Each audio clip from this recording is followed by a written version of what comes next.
NDB නියොස් තියෙද්දී risk එකක් නැතුව කික් එකේ ෆන් ට්‍රාන්ස්ෆර්ස් කරන්න වගේම චිල් එකේ බිල්ස් පේ කරන්න. Sri Lanka and New Zealand are all set to clash in another crucial series of the World Test Championship as the first test of the two-match series begins on the 18th of September at Galle. This is the first time in 5 years that New Zealand have arrived in Sri Lanka to play Test cricket. The two teams have met each other 40 times in the Test arena, and the Kiwis have had the better record with 18 wins while Sri Lanka have won 9. This will be the 15th instance the two teams are playing at Galle, and Sri Lanka have won all the previous encounters. Sri Lanka will be playing at home after February this year as they are fresh off a decent tour to England where they finished off on a high winning the last test. New Zealand on the other hand are playing a proper test match after 7 months as their one-off clash against Afghanistan last week got washed out completely. In their last series, New Zealand lost 2-0 against Australia at home. Back-to-back failures of Dimuth Karunaratne and Kusal Mendis along with Dinesh Chandimal's back issues are the main areas to focus for Sri Lanka coming into this series.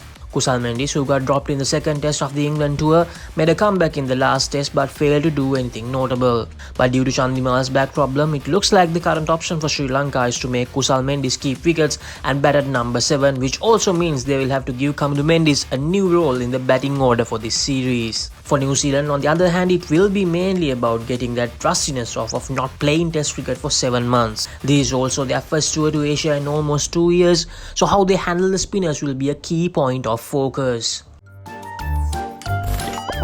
නිකම් බොරුවට risk එකක් ගන්නේ ඇයි? NDB නියොස් තියෙද්දී risk එකක් නැතුව kick එකේ fun ට්‍රාන්ස්ෆර්ස් කරන්න වගේම චිල් එකේ බිල්ස් පේ කරන්න. Pathum Nishanka, who scored a blistering century in the last test against England, will once again be expected to be a live wire playing against New Zealand at home. His success at the top of the order will play a key role in Sri Lanka winning the first test. Kane Williamson's last tour to Sri Lanka was a disappointing one, but he continues to be their main batter. His wicket will play a key role for New Zealand in tackling the spinners of Sri Lanka. Sri Lanka's top 7 will remain the same with Kusal Mendis and Kamindu Mendis switching their batting positions.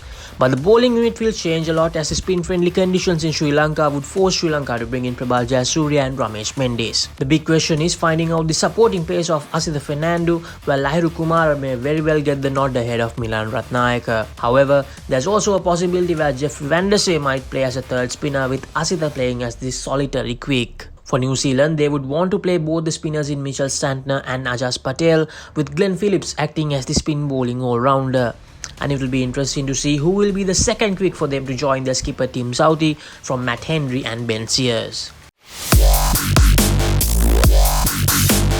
As always, the pitch is expected to suit the spinners more, and whoever wins the toss may very well try to bat first and put up a decent total. There's a slight probability of having some rain during the first test, as we might see some sessions being called off. This clash also has a rest day in the middle for the presidential election in Sri Lanka. Hey, have you heard about Z? ZZ. KYC. Easy. Mobile banking. Crazy. Education loans and salary advances. Amazing. Introducing the Digital Youth Account. NDBZ. NDBZ from NDB Bank. The future is banking on us.